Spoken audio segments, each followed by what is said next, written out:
On va parler mobilier malin, lumière, couleur, je vais te donner des inspirations. En fait, avec ce type de lit, tu gagnes en rangement. Tu n'es pas obligé de peindre tous tes murs. Souvent, on se base sur les mètres carrés au sol et on peste toujours sur le manque de place alors qu'on...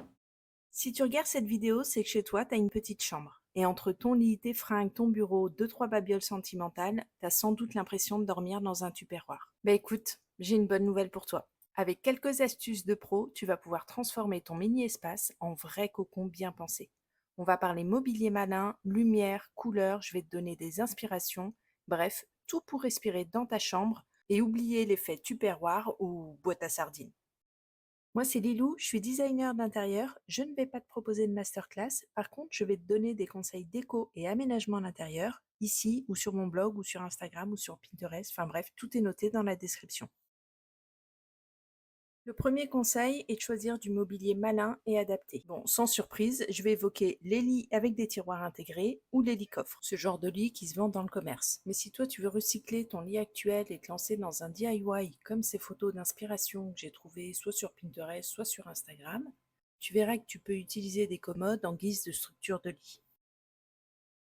En fait, avec ce type de lit, tu gagnes en rangement. Tu vires ta commode XXL qui t'empêche de passer l'aspirateur en plus. L'objectif ici, tu l'as compris, c'est d'utiliser l'espace disponible sous ton lit pour pouvoir y ranger quelques affaires. J'en profite comme on parle du lit pour te donner quelques mesures au cas où tu rêverais d'un lit XXL. Je veux juste te rappeler que autour de ton lit, il te faut un minimum de 60 centimètres pour circuler. Mais personnellement, je trouve que c'est un peu juste, surtout quand t'es pas réveillé le matin et que tu veux t'étirer. Donc si tu peux, prévois 10-20 centimètres en plus. Le deuxième conseil est d'investir la hauteur sous plafond. Et là, je peux te dire qu'on attaque un truc puissant, c'est la verticalité. Parce que souvent, on se base sur les mètres carrés au sol. Et on peste toujours sur le manque de place alors qu'on oublie la hauteur sous plafond. Prenons l'exemple de cette chambre. On place des colonnes de chaque côté du lit, donc toute hauteur, tu l'auras compris, et une étagère fermée au-dessus du lit. Bon, le meuble haut, t'es pas réellement obligé, surtout si t'es claustro. Par contre, tu pourrais en mettre au-dessus de ta porte. Avec ce principe de meuble toute hauteur et surtout fermé, tu vas gagner en légèreté visuelle. Et c'est l'objectif dans un petit espace.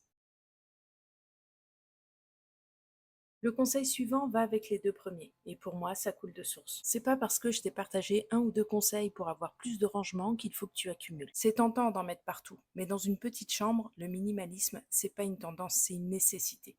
L'objectif, bien sûr, n'est pas que ça résonne dans ta chambre. Tu peux avoir des affaires, mais désencombrer de temps en temps, c'est pas plus mal.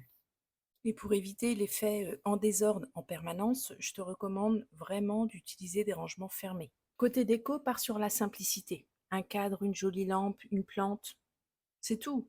Tu verras, ça va te faire du bien au moral, ça va éviter l'effet bric-à-brac et surtout la surcharge visuelle.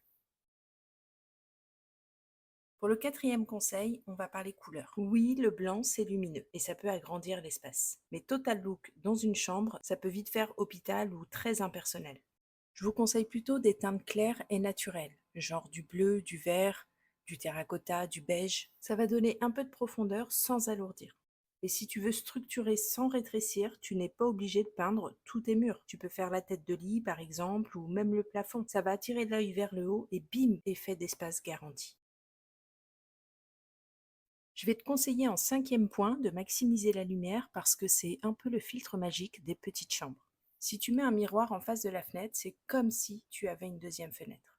Et pour laisser passer les rayons du soleil, pense à installer des rideaux très fins, genre en lin, que tu auras fixés le plus haut possible. Parce que visuellement, ça va étirer la pièce en hauteur et donc l'agrandir et potentiellement ajouter de l'élégance.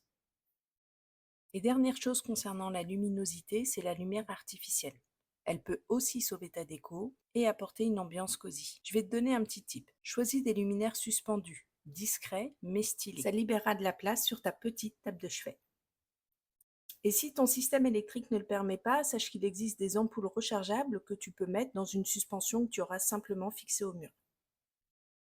Par exemple, deux suspensions de chaque côté du lit avec une ampoule aux températures chaudes. Et voilà, t'as une ambiance cocooning sans grignoter de l'espace. C'est le combo parfait pour une chambre chaleureuse et bien agencée. Et sinon, tu peux avoir un autre effet en utilisant un ruban LED ou une guirlande par exemple. Donc, pour résumer, pour optimiser et aménager ta petite chambre, il te faut des meubles futés, des murs à utiliser jusqu'au ciel, de la lumière qui fait plaisir, des couleurs claires ou naturelles qui apaisent et une déco qui respire.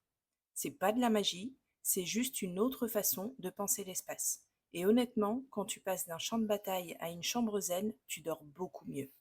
Si tu as aimé ces conseils, bah tu connais, pense à liker la vidéo, à t'abonner et à activer la petite cloche pour les prochains. Et sinon, dis-moi en commentaire quelle est la galère déco que tu vis dans ta petite chambre. J'y répondrai avec plaisir.